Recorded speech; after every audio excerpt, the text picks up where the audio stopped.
Hello, magandang hapon po mga kapatid, kaibigan. Sa hapon po ito, dito naman po tayo sa aming lugar na kung saan ay madalang na po yung pagpunta ko rito dahil nga namimiss ko po yung aking mga pamilya dahil matagal na po na hindi kami nagbabanding dito sa lupain po namin. Kaya nga, dahil nga sa every Sunday lang kami nagkikita-kita doon sa church kasi nasa bayan po ako. So ayan, so nandito naman kami.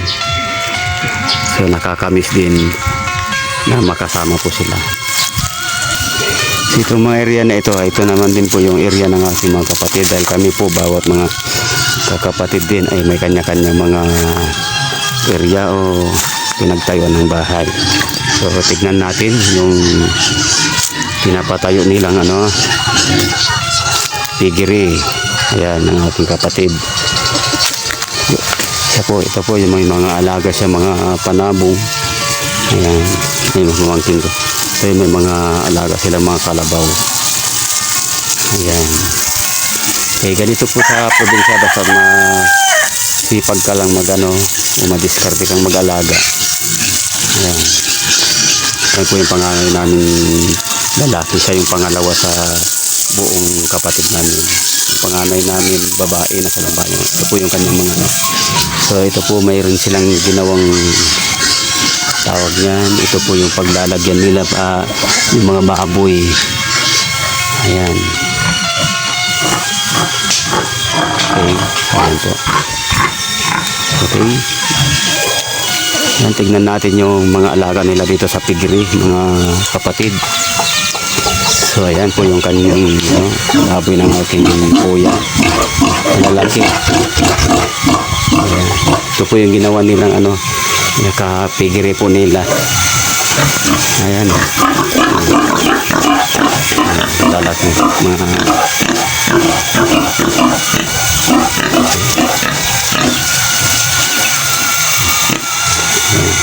ayan, may mga pato. Ayan, tingnan nyo itong dwarf po. Nagsisimula na magbunga. Ito yung sinasabi kong mga dwarf na mga nyug. Ayan mga kapatid, yung bunga ng dwarf. Tignan ninyo, napakababa lang yan. Pwede mo lang pitasin kahit hindi mo nakyatin. Ito, tatayo ka lang, pwede mo lang maabot mo na yung bunga. So ganun po yung mga po rito. Ayan, yung mga saging. Ayan. Pag dito ka sa probinsya kasi, pag may mga lupa ka, pag magtanim kang ganito, mabubuhay ka na, mayroon kang aanihin tulad ng saging na yan. Ayan. Okay. Kahit pati yung mga kamuti, kung may mga magtanim ng mga kamuti. Ganda. Yun ang kagandahan dito sa probinsya. So, andun din yung sinusundan kong kuya. Iba rin yung ito yung pangatlo na pang-apat kasi ako eh.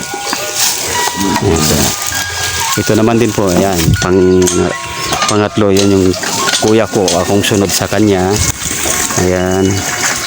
So ito naman din yung kanyang mga alaga. So napakarami siyang alagang mga baka. Ito, isa, dalawa, tatlo, saka yung kalabaw niya. So ayan. Okay, 6 lahat yung kanyang alaga. 3 kalabaw yata. 3 kalabaw ba? Ayan. 6. Nandun na, nauna na yung isa. Ayun, nandun na sa kalsada. So, ayan po mga kapatid.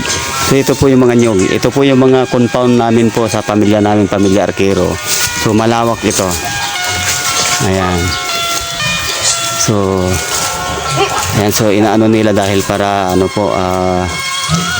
ipapastol na nila, dadalhin na dun sa bukid, ipapastol na nila. So ito yung mga alaga. Ito yung pangalawang kapatid ko.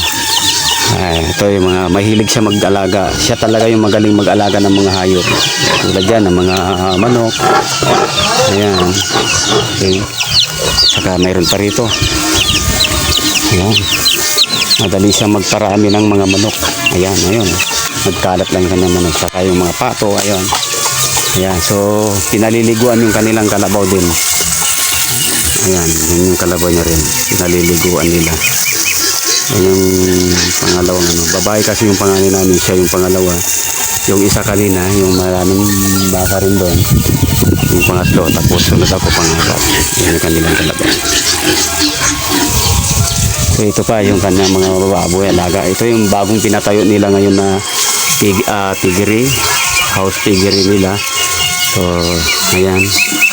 So, napakarami. Ito po yung mga pwede nang litsonin. Ayan.